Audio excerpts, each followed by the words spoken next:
Hello and welcome to Talk Spooky to Me, the Ghost Story Guys mail show. I'm Brennan Storr. I'm Paul Bestall. And this is our opportunity to hear from you, our listeners. Paul, my friend, how are you doing?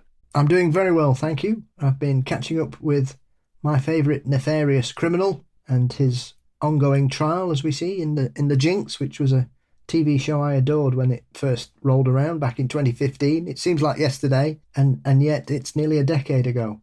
Wow, yeah, that does seem alarmingly recent for it to be 9 years. That's not cool, man. No, I worry about all these albums that I love that I'm suddenly realising that they're all 40. And then now even TV shows are frightening me by how long ago it seems that I enjoyed them. I just saw that The Mummy with Brendan Fraser, the first one, is doing a 25th anniversary run. And I was real bummed out, man. Real bummed out. Matrix is 25 this year. Time insists on marching, Paul, and I'm not cool with it. Wild Wild West, another one of your favourites? I'm sorry, did they ever make that? Wild Wild West? I didn't think that actually got made. What a great movie it could have been if they had made it. Shame they didn't. Never happened. I think I've seen 7 minutes of it. There is this thing that happens on social media, and it's been happening a lot lately, where people, guys our age, will go back and rewatch stuff from the 90s, and because it reminds them of a time when, they could see their feet, they'll say things like, oh, it's actually really good. It was not very well received at the time, but it's actually very good. And to be fair, there are some things that just were not judged very fairly at the time, or just everything is so much worse now that we look back more fondly on it. But having seen Wild Wild West again in fairly recent memory, I can assure you that we remember it exactly as it should be remembered, which is to say barely. I saw an interesting advert for extras the other day being filmed in the Peaks. Oh, yeah. They're after cyclists, marathon runners, joggers, anybody in peak physical condition for an unnamed Danny Boyle film, though everybody knows it's 28 years later. Oh, of course. Yeah, I forgot I didn't realize they were already shooting that. Yeah. Saw the advert, I thought, oh, that looks interesting. And then I read down, I thought, oh, never mind. What do you think? Come on. Now you're a slender guy, bald head gleaming in the sun. As for me, I actually got to sit down with Sarah Kent for dinner last night, which was fun. She runs, of course, our Reddit account and has been working with us in various capacities, probably for 5 years, maybe something like that. Yeah, it's been a while. Mm-hmm. And but she came on board originally when we had the book club way back, and we hadn't seen each other in person since I want to say 2021. So might even have been 2020. So a long time. So it was really good to catch up with her. And she, of course, as I said, she manages our Reddit community, and we're hoping to make use of that a little bit more. So if you are a Reddit user, come give us a follow at r/Ghost Story Guys podcast. And we're going to work real hard to make more of that. Currently, it's just a place where we dump the episode, that we post when a new episode comes out. But what I'd like to do is I'd like to do the same thing we've done with our Facebook page and our Instagram, which is just, take some of that cool shit that we post in those places and share it with you fine folks over on Reddit. And we'll also make a point to, if we talk about a book on the show or a movie, we'll try and make a point to post that over there so you can head over. And again, if you want to learn more about one of the books we mentioned or films we talk about or anything like that, head on over to our Reddit at r/Ghost Story Guys podcast. And if you, like me, don't really know jack shit about Reddit, that's okay, because we have Facebook too. Yes, it's very daunting. Reddit. Mm. Yeah, I mostly use Reddit for buying brands of clothing, because there are certain subreddits where they'll recommend, this brand is better than that brand for gentlemen with wide shoulders and such like this. And pornography. Mm-hmm. Those are the two things I use Reddit for.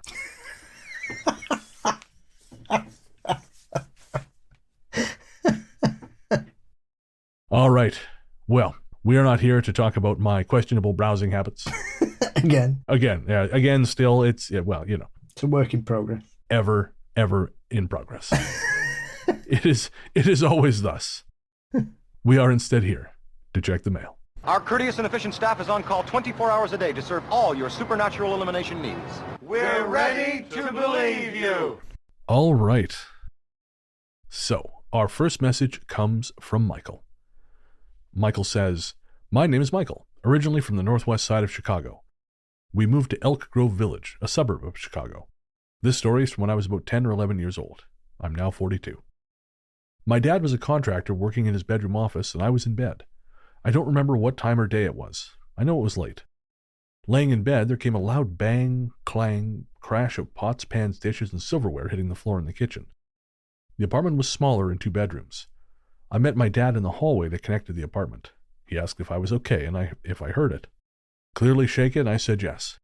We peeked around the corner and there was nothing. No dishes, no mess on the floor. We stared in amazement, my dad and I, and then knocked on the other apartments, 6 in all in the building, and asked if anyone else heard anything. No one. No noise, no mess in their place, nothing. No accident on the road adjacent to the building. We were the only ones who heard it. Additionally, we would have the doors unlocked after setting the deadbolt and things would go missing. Moreover, I can remember there being banging on my metal closet doors, banging so hard I could see the doors shake in the frame. I know it sounds hard to believe, but no one else heard it. Terrifying for a child, to say the least. I do have other stories about my grandmother's home in Melrose Park if you all are interested. Thanks, guys. Big fan as well as my son. We listen all the time. Well, thank you, Michael. That's very cool. And hello to Michael's son. Hello.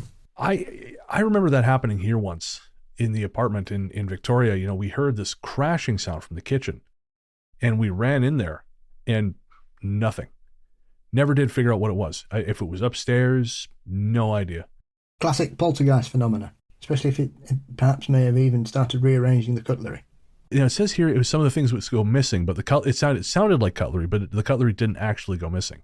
So it's like a terrifying clattering sound, but no accompanying like chaos. Perhaps it was just one that didn't like the door locked. It could be. It's like the spiritual equivalent of a cat. Maybe it was a cat. Could be that as well. I know now that I'm in Victoria at the moment, my cats, if they're like yours actually. If they're in the office, they want to be out of the office. If they're out of the office, they want to know damn well what's happening in there. And then when they see it, they're very bored with the answer. I think one of the funniest things has been that Chewy, our female cat, she does this thing that she will, if Nick and I are sitting together on the couch, she will jump up and insert herself between us.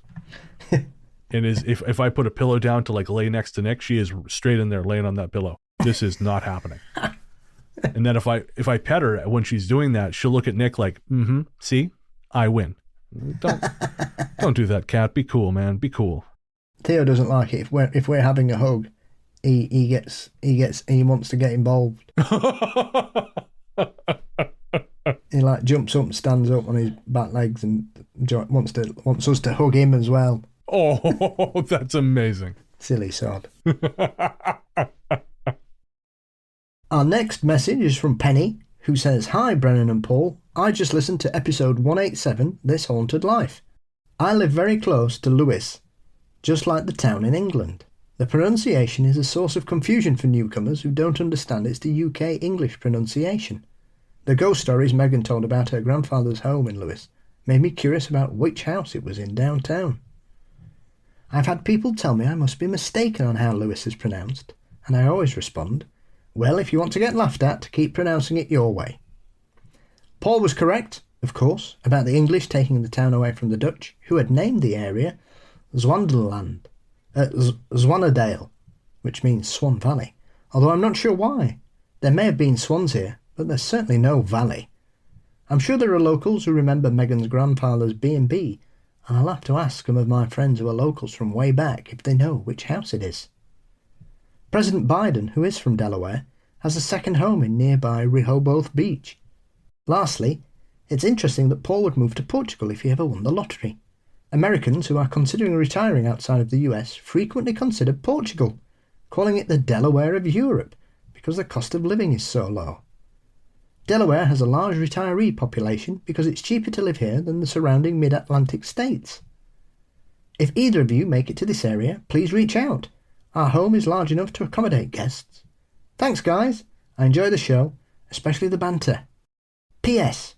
The Lewes town slogan is, the first town in the first state, because the delegate from the state to the Continental Congress was the first to sign the Constitution. And what a mistake that was for them. Well, they got mini malls out of it. It doesn't seem like it's all bad news. I did not realize at all that it was Lewes.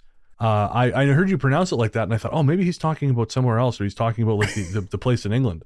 I had no idea. We had a couple people correct us on the pronunciation there. So thank you to everyone who reached out and corrected my my goofy ass on that one. What you've got to remember is the English pronunciation of anything is correct. Because we invented words. You know, I don't even know where to start with that. I mean, I'm married to an English woman, and I've been hearing that for the last 2 weeks since I've been back here. So, I mean, yes, dear. Yeah, that's what you say. Not just the English language, words. Words. All words came from us. So we have you. I have you to blame for the thoughts in my head. Okay. Absolutely. Thank you very much, Penny. I love that Portugal is the Delaware of Europe. So if Portugal doesn't work out, just move to Delaware, Paul. Yeah. Does Delaware get very hot in the summer? I know nothing about Delaware. I know President Biden's from there. I know that now, thanks to Penny. There's a town called Lewis there. I think there's a place called Wilmington. Maybe Farmington. Is Farmington from there? Farmington, Delaware. Yeah, it is too. Ooh. That's 3 Delaware towns I know. Look at me. I'm practically the mayor.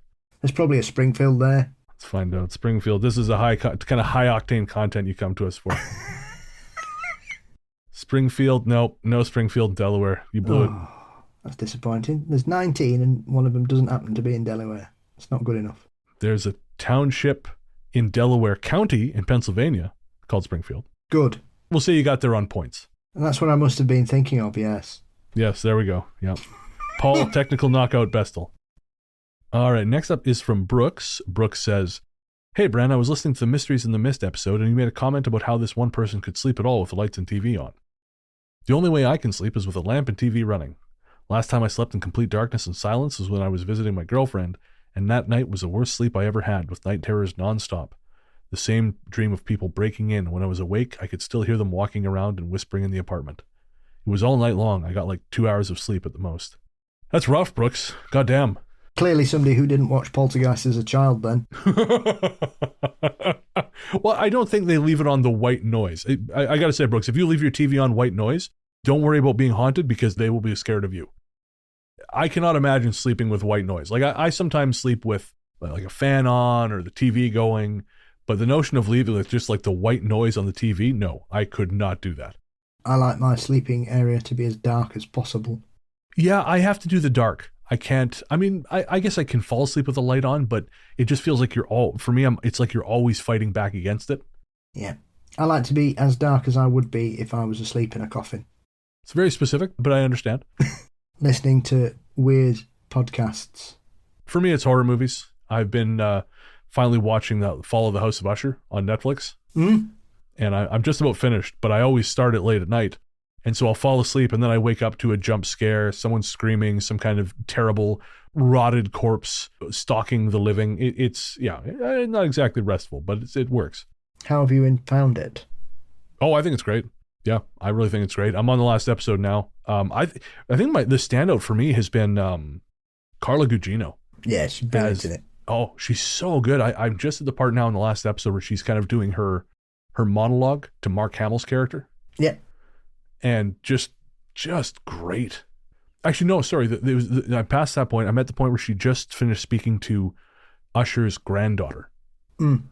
And that was great because she's been very kind of foreboding for the rest of the season. But then when she's speaking to her, it was really emotional and she just turns it on a dime. It was very impressive. Yeah. I was chuffed to bits with it. Yeah. No, it was great. So, have you watched Train to Busan yet? No, I know. I'm terrible.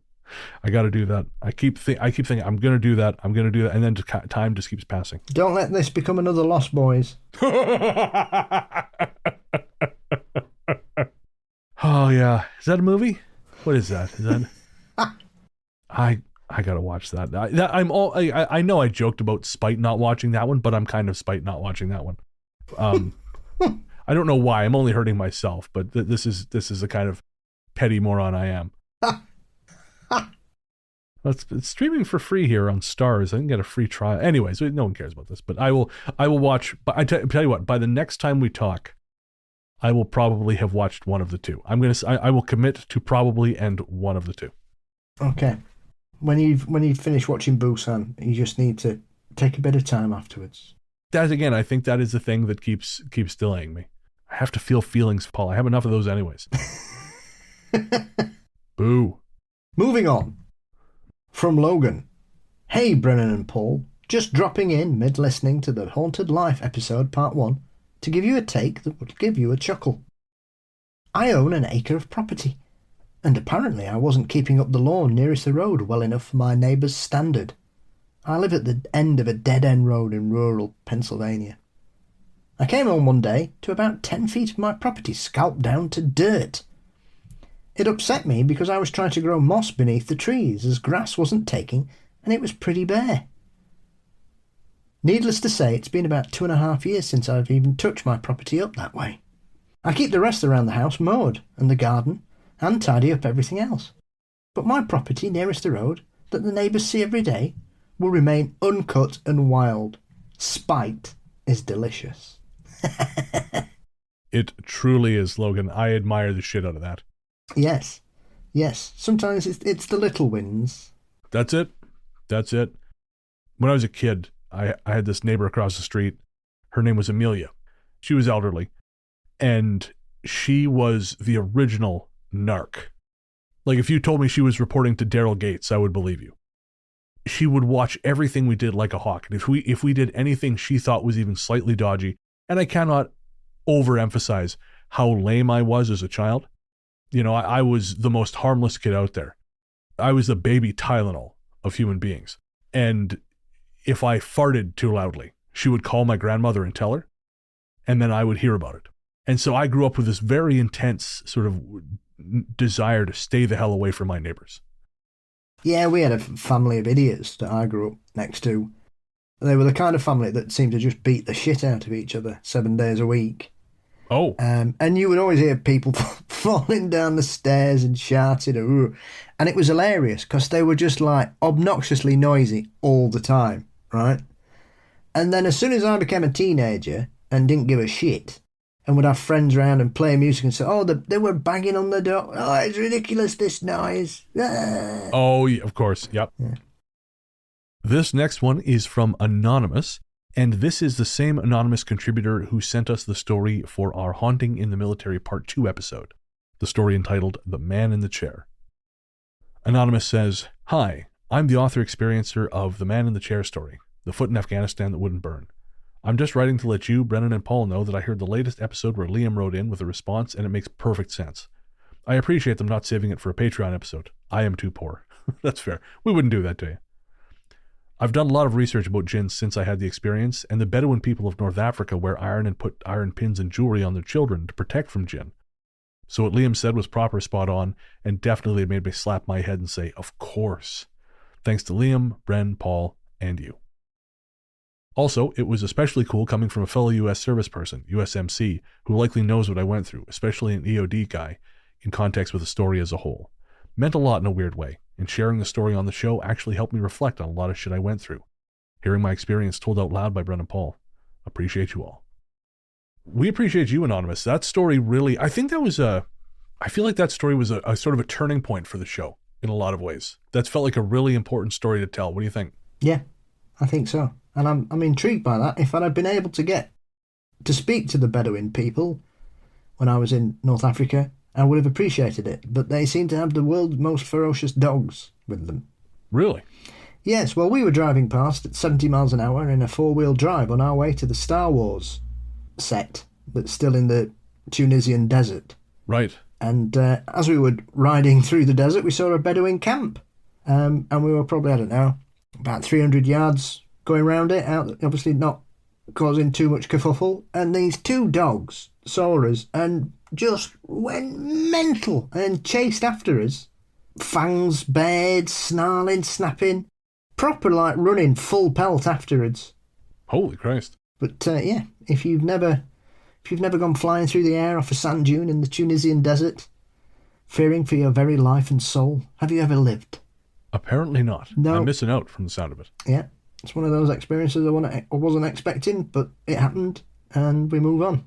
Okay. So now, was that an intentional part of the experience, or this was just an outgrowth of being chased by wild dogs? Oh no, I believe that was much after that. Yes, it was very okay. exciting. I've never gone flying off the top of a sand dune at high speed in a 4x4 before.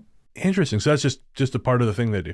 Yeah, it was like a 40-minute ride out there Oh, okay. to the set. So I was hanging around like Luke's home when he was growing up, Right. Very cool.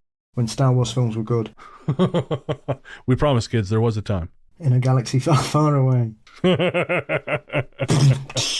I'm here all night. Oh. We are going to take a quick break for some ads, but we'll be right back.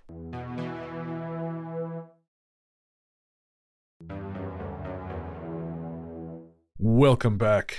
I have changed my shirt. Paul, I was wearing one of my Halloween-themed Hawaiian shirts, and the entire recording, all I could think was, I hate how this feels on my skin. Yeah, so I'm happy in my comfortable Bigfoot t-shirt. I like it. I like that shirt. Believe. I believe in Sasquatch Sunset. And I believe in exists. Honestly, if I had to pick one of those movies to watch again, it would be Exists. I mean, Sasquatch Sunset, I'll say, it seems like they had a vision. I respect that. I don't know that it was a vision I needed to see, but I blame Brandon because he texted me and said, well, I don't know what to say about it, but I think it was something I needed to see at the very least. And I guess someone walked out immediately after the Sasquatch sex scene finished, and then we had someone else walked out about minute 23. Then I fell asleep for a little while. I woke up and someone died.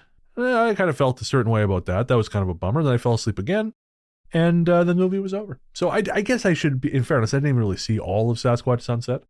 Well, parts of me did. My body was present for it, but the mind was not. Sometimes that's the best way to watch a film. You are not wrong. Actually, coincidentally, one of the themes of Sasquatch Sunset is this idea that as we sort of progress into the natural world, industrialization takes more and more of it away, and it harms animals. It's sort of a loss of innocence thing. And we were given a film to review called Max Beyond, which is a 3D animated film, which is a prequel to an upcoming video game. And we were supposed to review it a while back, and we didn't get around to it, really because I didn't love it, and I didn't really want to review something that I didn't love.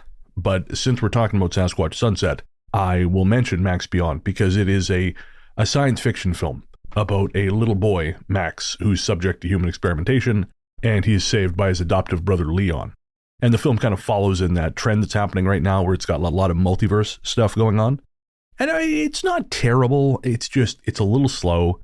The characters were not deeply involving, and the look of the film is a little simple. It kind of reminded me of that show Reboot, which I don't think you guys got in the UK.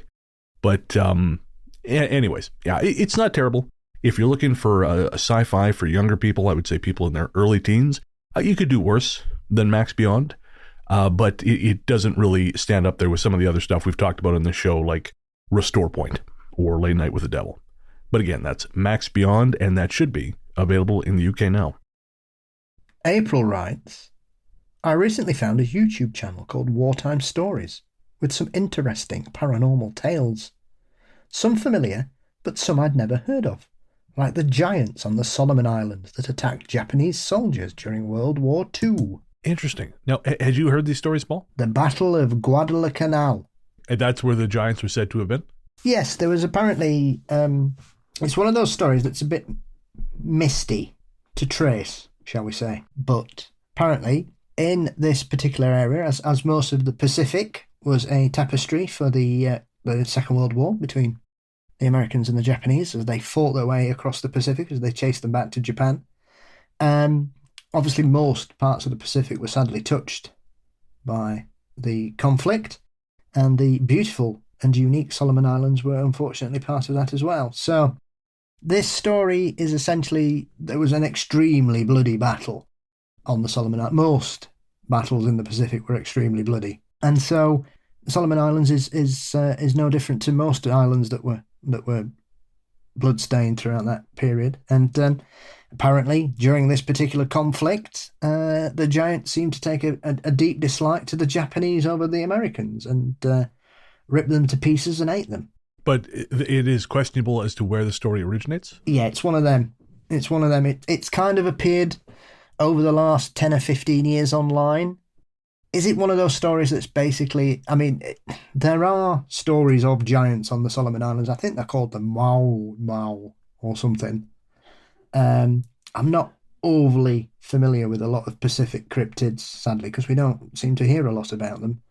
I know of some, obviously, but some are more famous than others. And this seems to be one of those guys where we don't know much about it, but they do have a history, and they've got a story which is very similar to a lot of other areas with hairy creatures that live there, where you've got a local tribal chief's daughter, I think it is, who's kidnapped by them, disappears for 25 years, and then she reappears pregnant and gives birth to a half man, half ape type creature that is eventually killed, and she goes mad and has to be locked away for her own safety, which is a story which I think you would find very similarly in places like Native Australian lore, Native American First Nation lore.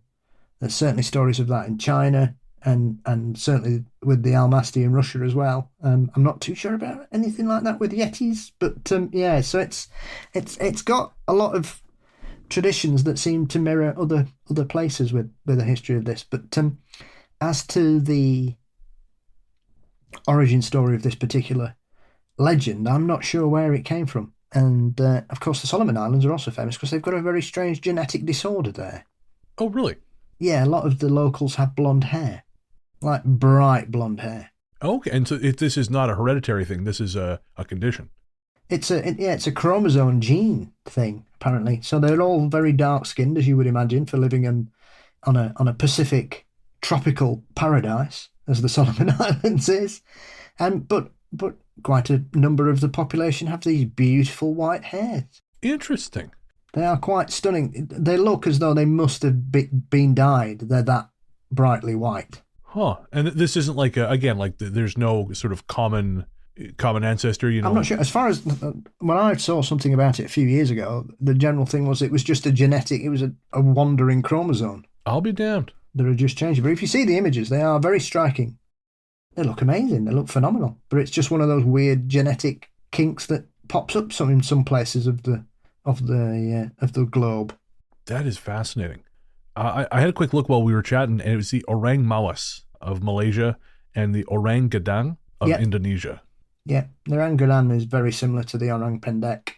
I was going to ask where the orang pendek fits in, because I know I've heard you talking to who was it just did the hunt? Richard Freeman. Yeah, talking about the orang pendek, but I couldn't remember where it was, if it was Sumatra or if it was somewhere else.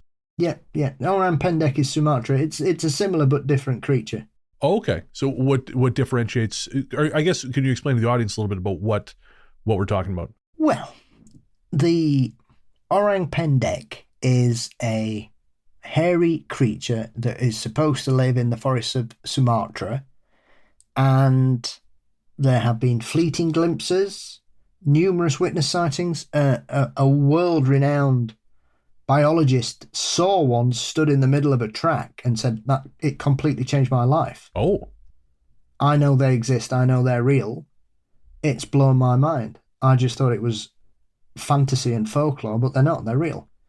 And so she's been one of the biggest spokespersons for the existence of the orang pendek. And the modern theory is that they are an undiscovered relative of the orangutan, because they're quite similar. They've got red hair, but they can walk upright. Whereas obviously if you've seen an orangutan, it's obviously very top heavy and has to use its knuckles to get around a bit. I mean, they are quite swift, and whilst they're known for being quite docile, as most great apes can, they probably rip your arm out your socket without thinking about it. But they're quite small though, aren't they? Orangutans? Like vertically? Well, only because they spend a lot of time hunched, but they're big. Oh, okay. I didn't realize. So on average, they're around 5 foot, but there have been members of the family that have been between 5 and 6 feet. Oh, that's still bigger than I expected. 7 times stronger than a human. 7 times? Good Lord. Most Pacific islands have stories of similar creatures to the orang pendek, and obviously the difference to the Indonesian and Malaysian ones is that they're taller, because the orang pendek is around the same size as a standard orangutan, but it's essentially classed as a hairy human. Right. Not an orangutan or member of the ape family. Oh, okay. And they have weapons. And they use weapons? Yeah, like clubs and stuff. Oh. But then again, we've only recently seen apes using tools. So do all apes have the ability to, tool? I mean, orangutans are a prime example. They use spears to fish. I didn't know that. Bamboo canes to fish. Yikes. Stab fish with. But chimps and gorillas have been seen creating tools to do stuff. So, yeah. I always get a little bit weirded out when you read those accounts of monkeys or apes doing raids in villages. They'll organize themselves and do food raids and things like that. I think, oh boy, yikes. Yeah, or the karate ones that run around in India just fly kicking people. That's one of those things that's funny when it's not happening to you. We had, I think, one of our early successful video posts to Instagram. It must have been India. There was a monkey it did a flying kick to someone's ass and then buggered off out of there. Yeah, in that alley.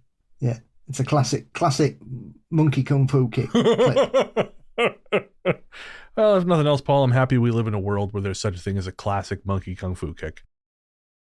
Next up is from Yana. Yana says, my eldest is 19 and is self-publishing a horror comic. Arden graduated from the animation concept art program at Vancouver Film School last October, and job prospects aren't great at the moment. He's now busy working on this comic and attending the Vancouver Comic Fest in May. I wanted to share this link as I know you appreciate indie artists and its horror, so thank you for your consideration.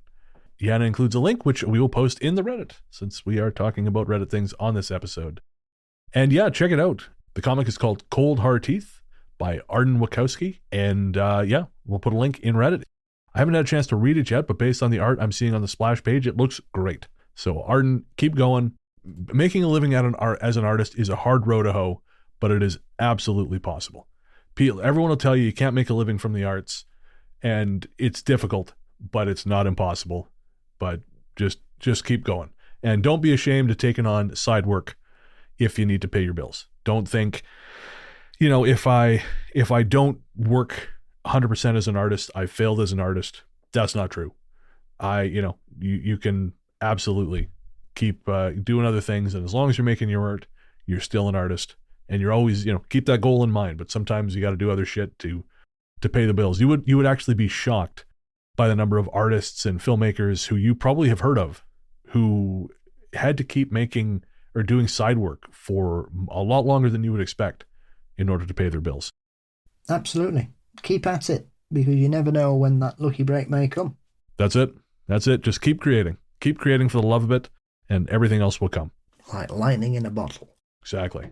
That's how I ended up doing this full time. I mean, I've, every now and again I've had to pick up other work. Like, I was doing food delivery again for a while at the end of last year. Did an audiobook. I'm hoping to do more audiobooks, and it doesn't make you any less of an artist.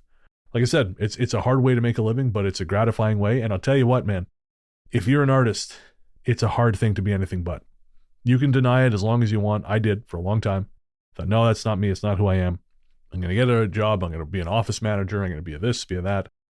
And it just, the longer you deny it, the only thing that accomplishes is that you miss out on time to hone your craft, because the desire to do it never really goes away.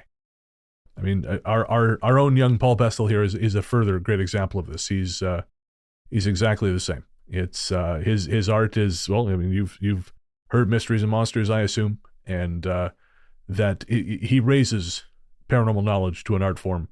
And he was not able to deny himself this, and that once he gave in, he has become the great man that I see before me and that you hear every week on this show. Oh, checks in the post. It's good. I got bills to pay. Our next message is from Sue, who writes regarding Talk Spooky the Dog Whisperers. My favourite getting it on at work story. In the early 90s, I was a computer consultant for a government agency in Illinois. Just before I started, another consultant was booted out for getting it on with an employee in the stairwell. On the security camera. Management found out because of the noise from the security guards as they watched the whole thing. He argued he shouldn't be booted for it because he was officially on a break at the time. His code was crap too. I had to rewrite a lot of it when I got there. Well, who hasn't had sex at work? Well, half of this call. Oh, that's odd. If he's on a break, I suppose he thought he had a point, but he hasn't. No, don't do it on security cameras. No. Like a really bad 90s Madonna erotic thriller, isn't it? Yeah, or that movie Sliver with Sharon Stone and the Lesser Baldwin. I think it's one of the Lesser Baldwins in that one. Probably. Nick and I, of course, we've been watching all these 90s. Actually, yeah, this is, you'll appreciate this. So we've been watching, we have this thing where we'll sit down and we'll just like watch 2 or 3 kind of middling, sometimes great, sometimes quite awful 90s thrillers on Tubi or other streaming services. And so recently we watched a really good one called Mute Witness from 94, which was shot in Moscow. But then we watched 2 in a row starring Martin Kemp from, is it Spandau Ballet? Spandau Ballet, yes. So apparently he did a thing in the 90s where he was just in a bunch of sleazy direct-to-video thriller movies. Yes, because him and his brother Gary were famously cast as the Krays at the beginning of the 90s, and that's what started their film career. Gary gave it up, and Martin carried on for a bit, and continues to this day to act. He was in EastEnders for years. Was he? Yeah. And he's done lots of other stuff. He's popped up in most well-known British dramas at some point or other over the years. Okay. Well, I mean, I saw a picture of him, like a recent picture of him. He looks great. Yeah, he's done very well. He nearly died a few years ago. Oh, really? What happened? He had a massive aneurysm, I think. Oh, shit. Because he had a tumor in the 90s, didn't he? Might have been it was either a tumor or an aneurysm. But yeah, he basically had to learn to speak again. Oh, my God. So yes, one of the most successful marriages in British pop music as well. Well, they would have to be strong together because the number of women crawling all over him in those 90s movies was impressive. Well, Shirley from Pepsi and Shirley and Wham takes no prisoners. Didn't work for George Michael for 5 years and not be tough. That's fair. Well, I mentioned it because I didn't know I knew who Spandau Ballet was. I didn't realize he was in Spandau Ballet. After Nick explained this to me, I thought, well, I did not think this week that I was ever going to see this much of Martin Kemp's ass. So apparently, a friend of my brother, well, a friend of mine, he's a lovely chap, Phil, and his lovely wife, Sarah, and their son, passed on a message to my brother that we've got to say hello to Adam and Vic, who apparently love listening to us. So hello, Adam and Vic. Yes, indeed. Hello to Adam and Vic. Yes. How does Dean feel about being now known as Paul Bestel's brother? It's a burden he's had to live with all of his life. It's just now on an international level. I love it. Makes me happy. All right. Well, that's going to do it. Thank you to everyone who wrote in. There were a few people we'd meant to get to and we ran long, but we will try to get to on the next episode of Talk Spooky to Me. And if you want to send us a message, ghoststoryguys@gmail.com is the best place to send it. But you can also get us by leaving comments on Spotify, Instagram, YouTube, all those places. We tend to pull from lots of different spots. But again, thank you to everyone who wrote in. Paul, my friend, where can everyone find you online? You can find me and Mysteries and Monsters across all social media networks and across all podcast sites. Fabulous. I'm Largely the Truth on Instagram, Threads, Blue Sky, and Letterboxd. You can find my other show, Weird Together, where Joseph Camo and I talk about the sociology behind the latest and greatest in independent horror films, on podcast platforms everywhere. Again, that's Weird Together. We always like to end Talk Spooky with a tune, and this episode is no exception. On this episode, we're going to be sharing the latest track from Rainy Days for Ghosts. That song is Mirrors, which should be on music streaming platforms everywhere by the time you hear this. It should at least be on Spotify. Rainy Days for Ghosts, of course, our house composer here at Ghost Story Guys, but has done lots of other work. Rainy Days for Ghosts is a project of Harper Smith. Harper has done compositions for a number of short films, feature films as well. Very talented composer. Make sure to check out Harper's work at rainydaysforghosts.bandcamp.com or by searching for Rainy Days for Ghosts and Street Witch everywhere you stream your music. Thanks as always for joining us, folks. We will see you next week for episode 188. And until then, we will leave you with Rainy Days for Ghosts and Mirrors.